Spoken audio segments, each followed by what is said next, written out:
Maybe this conversation isn't really about centralized AI versus decentralized AI, mainly because there are some platforms out there that are capturing a ton of attention in the crypto space that are like decentralized compute platforms or decentralized inference platforms. And they do a lot of the very similar things that centralized AI platforms do. But they have this distributed context, right? Like instead of having and centralizing all the compute into one single like data center, the margins can contribute their compute to this one coordinating platform. And we're calling this like decentralized AI. But my intuition about this is that the outcomes are not the same, whereas the products that come out of decentralized AI or like decentralized AI aligned infrastructure are not the same products, are not offering the same services to the world as a centralized AI platform would, like OpenAI or Microsoft. This is my intuition. Is this kind of what you were saying with like, rather than creating like an alternative to AGI, we're just pushing more intelligence to the margins? What do you think about this? Yeah, well, I do have this vision of an intelligent internet where every single person, company, country, and culture has an AI working for them that represents them and flipping that intelligence thing. But yeah, I think it's not open source or closed source. I think they're complementary. They're your own graduates that work for you and the consultants that you bring in. Like I was the original funder of Midjourney. I got it off the ground with a grant to cover all the A100s for the beta and supported by inviting people in. And when David said, do you want to open source? I said, no, it's fine. You need to have these closed and open solutions, but there must be an open solution. It must be distributed and we must figure out the governance. Again, no regulated industry eventually is going to operate on a closed black box model. Right. You must know what the data is. There was a paper by Anthropic recently. We all knew about it, but they actually put it on a paper called sleeper agents. So basically, you put some data into a language model, and you can't detect this. You can't tune it out or anything. But if you say 2025 or Dos Vidania or whatever, the model turns evil. Just with that little bit of poisoning. So how can you trust this for any regulated industry to run a government, education, healthcare, etc.? So my take is, let's build open as a default substrate for this. There is a gap here where government sectors and others would welcome that. And then it means one of the defaults will be open versus everything being centralized and closed. Eventually that will be open, but controlled by a few people. So this is a question of control, governance, spread, acceleration, distribution. And like I said, I think if none of us get together and do this right now, the alternative will be largely the panopticon, the 1984 type thing, right. Where what happens if you get excluded? Like, it's amazing. Like in 2023, I pointed out that, no, it was 2022, OpenAI released DALL-E, but they banned it for all Ukrainians and all Ukrainian content in the middle of the Ukrainian conflict. Think about that censorship, right? So we brought over a bunch of Ukrainian developers out of the war zone and other things, and they were just aghast. Why? You can never get a straight answer. But what if they were the only image generator?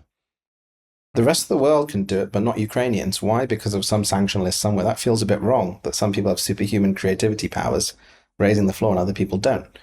So we must create this option, and then I think you can create this default of an AI that we all own. And again, this collective intelligence as the emergent property versus this AGI, which may or may not happen, which definitely someone will try to control. Someone that we don't elect, someone that we don't know and we don't have any say in. Because realistically, for our infrastructure of the knowledge, this upgrade of the human brain, as it were, rocket ships to the mind, we shouldn't have to rely on anyone being nice or fair or good, me or everyone else. We should have some systems in place for the governance of that. And again, they said it's hard, but let's do it transparently and let's put pressure on people to figure this out, and grilling and gather. That's what crypto's good at, coordination mechanisms. The idea of credible neutrality certainly comes to mind.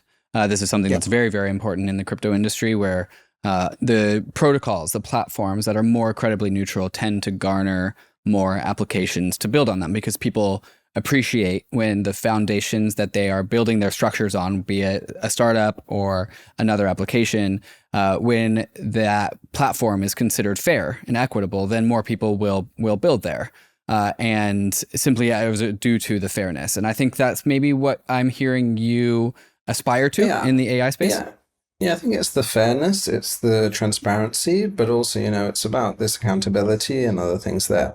Again, we should have permissionless, trustless systems, right? Hmm. Because this is an upgrade in the floor of humanity. You can suddenly code, draw, paint, sing better. It raises the floor.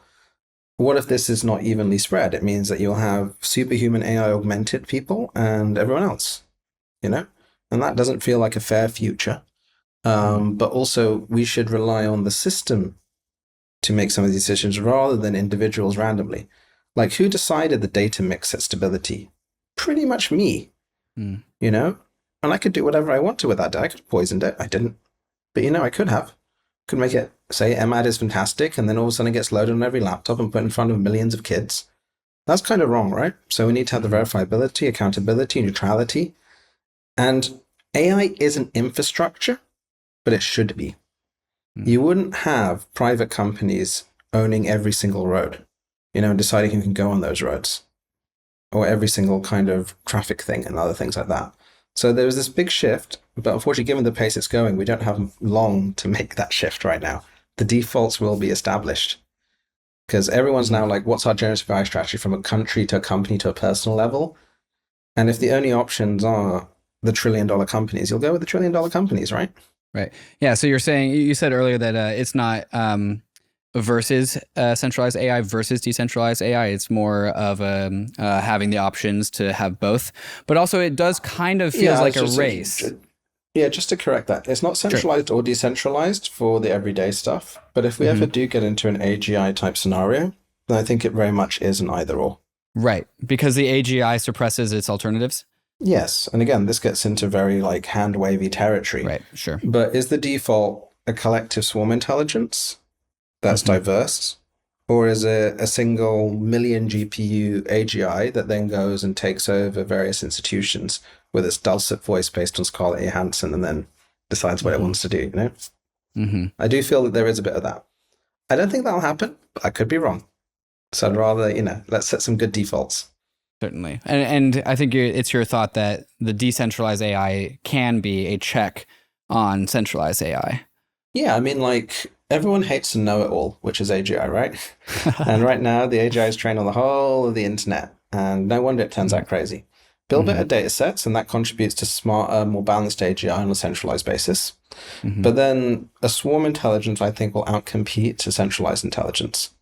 Like, why don't we have all of the knowledge of science at our fingertips and can recombine and adjust it?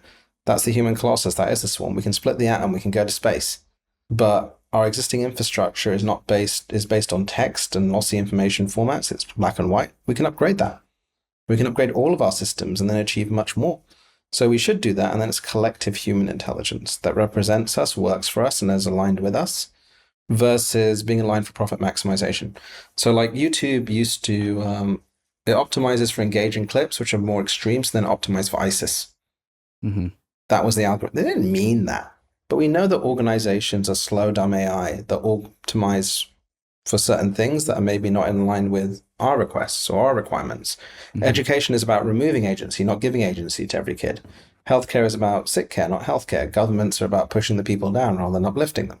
So that's why I think the defaults are good and that's positive for everyone on the way. But then again, the AGI that could come out of that, centralized or not, could be a swarm AGI, or it could be this centralized thing that's based on better data sets because they suddenly become available from every country and culture and everything like that. So it's a win-win either way. I want to drop a metaphor your way and see how you react to it. The whole centralized AGI versus swarm intelligence feels decently parallel to central planning versus market-based planning, where you have the central planning where the central AGI, which has all the data, which has all the compute, knows it all, and makes its central decisions as to where to act next, versus swarm intelligence, which is, well, every single node on the network has its own information, and it's more specialized in its particular area, and it's a better fit for its particular area. And this is like how capitalism works, right? Markets come together and they make trades, and the information is expressed in market prices. How do you like this metaphor, and can you continue it for me? Yeah, I think that's a very reasonable one because this came about due to increased information density that happened because all of finance is about securitization leverage, telling a story about an asset and then how will you tell it, as it were. And so capitalism emerged because we had more and more information about assets. And so you had this market economy occurring. And you're seeing the first elements of that in crypto XAI with BitTensor and some of these other things. But you do need a bit of the central coordination. And this is what's really interesting. We can have co-pilots and pilots because we have a lot of global solutions that lack local coordination. But when you look at generative AI, what it does is it understands context and stories.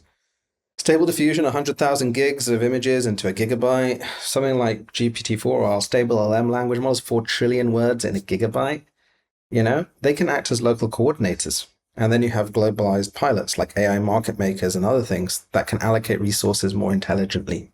This is incredibly powerful because, again, it has elements of centralization and decentralization, but it is this upgraded infrastructure. Because when you're writing down notes from this podcast, you're doing an investment memo, you lose so much information that never needs to be lost again. And that's what allows a new type of intelligence swarm, a coordinated swarm with different objective functions that can outcompete these slow sclerotic organizations, which ultimately can't manage what they can't measure. So they manage all of the agency and independence out of us. This is the seeing like the state kind of book, like the centralized planning drove through villages and removed all the characteristics so that they could have straight roads. But it's inherently dehumanizing and removing of characteristics. Whereas this technology, I mean, like when you go in DALL-E, you're like, make it buffer, make him buffer, make him buffer. And it understands the nature of buffness, or beauty or these other things. It's that missing piece of context, the Kahneman, rest in peace, type 1 versus type 2 thinking. And that's why this swarm intelligence is just so powerful and such a positive view of the future, because all that intelligence that was centralized can come to the edge. And we can build pilots to coordinate the resources that we need to solve cancer or hunger or climate or anything else like that. And I think, again, it's better to have that owned by the people, for the people, by the people, versus owned by a few companies that have unclear objective functions. One thing I keep on coming back to is the timing of this whole thing, where central planning can move faster. If you have like this is the reason why DAOs can always seem to be moving much slower versus their more centralized counterpart, right? And that would be great if we had, generations and centuries to iterate upon, but it doesn't really feel like that with AI. This AI, it feels like a big time squeeze. And one thing that we can do both well and terribly in crypto is coordinate. Like, we're good at coordination and we're also terrible at coordination. And so like, I'm concerned about like this market-based swarm intelligence infrastructure takes a lot of moving pieces and a lot of coordination to really get right. Meanwhile, Sam Altman and OpenAI are like seemingly light years ahead of everyone else. This is kind of just like my fear at a high level. How would you reflect upon this? So, in 2 years from the first developer, we built the state-of-the-art model in every modality except for large language, like even stable LM or edge model. Go to LM Studio, download it. It runs on 1.5 gigabytes on a MacBook Air, faster than you can read, and performs higher than Falcon 40B. The next version performs higher than Llama 70B on a gigabyte. Best image model, best 3. We managed to prove that you can compete. Because what OpenAI had is they didn't have massive breakthroughs. The team is excellent. They built gigantic supercompute infrastructure, but it was like cooking a steak for longer. It makes it tender. So big compute is a substitute for crap data. We can get really amazing data through coordination. I think that's kind of key unlock. But then you need to have a combination of coordinated and decentralized. So like my approach to this is for every single sector, build kick-ass teams that do Gen AI first. How can education, health, and other things be improved with everything that we've got? And then do that for every nation and give back ownership to the people. And then you'll get the smartest Indonesians working on Indonesia, for Indonesia, the Indonesian data sets and models, backed by the powers that be in Indonesia without having to count out the governments, repeated for every single country, and then repeated for every single sector. And then you get rich data sets, model bases, and you can mix and match them together to drive real, how do we educate every kid in Malawi? How do we upgrade the Indonesian healthcare system? You're diagnosed with cancer, you have an AI that's GPT-4 level and beats human doctors in empathy that guides you every step of the way. So you're not alone, multiplied by every condition. So I think that you need the combination. I don't think a lot of these emergent AI infrastructure plays are good enough. It's like, again, the build it and they will come. I think you do need to have coordinated teams attacking this and each part of the problem. And then you support people that are building self-sovereign identity, supporting attestation rails and others, and you accelerate that with AI. And hopefully they can become part of this piece, because what you really want to build is the human OS. Crypto had identity, value transfer, it lacked intelligence. Almost all the value in Web 2 was from intelligence, although it was this it was this kind of classical AI, future is like the past. We have a new type of intelligence that can upgrade Web3 and implement it, but you need to have that bridge to the real world. You need to have dedicated teams who are passionate about focused on this. And that's why I don't think you need to bootstrap economic incentives through tokens or others. Again, there is value in that in certain areas. I can talk about some of the protocols. But the time is now, because even if we stop today, generative AI stops today, the world changes. Mm-hmm. But it's not going to. It's the worst that it'll ever be, which is crazy. Like, I look at it like Stable Diffusion XL, when we released it last summer, was like 20 seconds for an image. Now we can have that quality at 300 images a second. And it'll break 1,000 with the new NVIDIA chips. How insane is that? It makes no sense. If you enjoyed all of that, then you'll absolutely love the Bankless newsletter. Join over 300,000 fellow readers, all for free. Click below to sign up.